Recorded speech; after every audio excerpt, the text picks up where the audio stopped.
والله بصير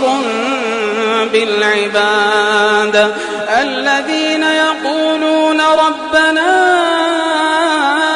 إننا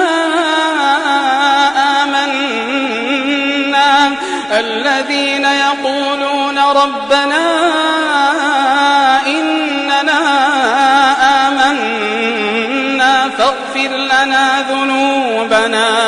فاغفر لنا ذنوبنا وقنا عذاب النار